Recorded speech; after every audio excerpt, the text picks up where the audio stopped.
Now, EA wasn't the most popular company before 2017's Star Wars Battlefront II loot box scandal. We all knew that EA came out of that looking really bad. And now it sounds like EA themselves have realised that too. Longtime EA executive Patrick Söderlund has just been made Chief Design Officer as part of a big shake-up at the top of the company. Speaking to The Verge in the wake of that very shake-up, Soderlund admitted that the Star Wars Battlefront II controversy, which you'll remember involved one of the worst loot box and microtransaction systems we have ever seen in a full-price AAA game, had a serious effect on the company's image. And EA had already been voted worst company in America in 2012 and 2013, so they weren't exactly working off a good baseline when Battlefront 2 happened. Soderlund admitted that EA had made mistakes, and the best thing to do now was to own those mistakes. He told The Verge, quote, "I'd be lying to you if I said that what's happened with Battlefront and what's happened with everything surrounding loot boxes and these things haven't had an effect on EA as a company and an effect on us as management. We have taken significant steps as a company to review and understand the mechanics around monetization, loot boxes and other things in our games before they go to market. For games that come next, for Battlefield or for Anthem, players have made it very clear that we can't afford to make similar mistakes, and we won't." And as for the way gamers see the company these days, Soderlund says, "It's clear to us that players see the company differently than we do. And in that situation, as a member of the executive team, as the guy who runs all of the studios, I have to take that seriously." Just reminding everyone there that he's just got a pay rise and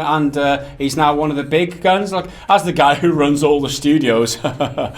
Just thought he'd get that in there, didn't he? Humble brag. Battlefront 2 activated microtransactions in the game for the first time since launch and all the controversy around it just before the weekend. This time though, they only work as direct purchases on cosmetic items, a far cry from purchasing loot boxes containing randomized gameplay altering skills and progression. Yeah, so they're very much in damage control now, EA, and all the executives and all the kind of faces and voices that they've got are kind of, you know what, we made a mistake, yeah, that was bad, wasn't it? Oh god, yeah, that was really bad.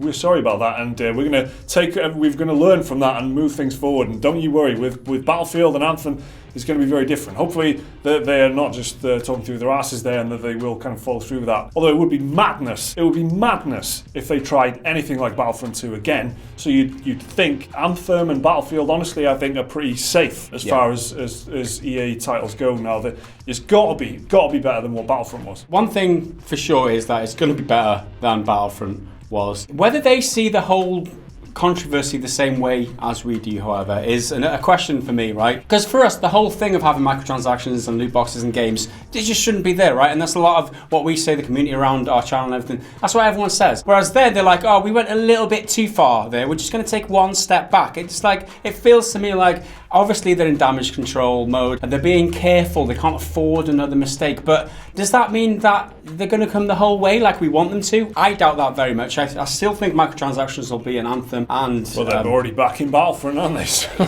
Online games, right? It's the only way that they can make money out of it. That's the reason why they make online games. That's the reason why they have these games that last for... Like, that's one of the reasons they say they put them in Star Wars Battlefront 2 is because they wanted the game to last for that much longer, because that's part and parcel of games as a service, as they've termed it. It's part and parcel of what they're trying to do. Microtransactions will never go away. This is EA we're talking about here. But let's just hope that they make a decent game this time and don't make the whole thing about squeezing, about milking your player. I mean, some people will never forgive them. I'm in the mindset that you judge people on what they offer you, right? And if they're offering something that's I deem maybe worth my money, maybe worth my time, I'm going to give it the time. You've got to support that so you get that again in the future, right? You've got to positively reinforce the stuff you like. I'm not going to hold a grudge.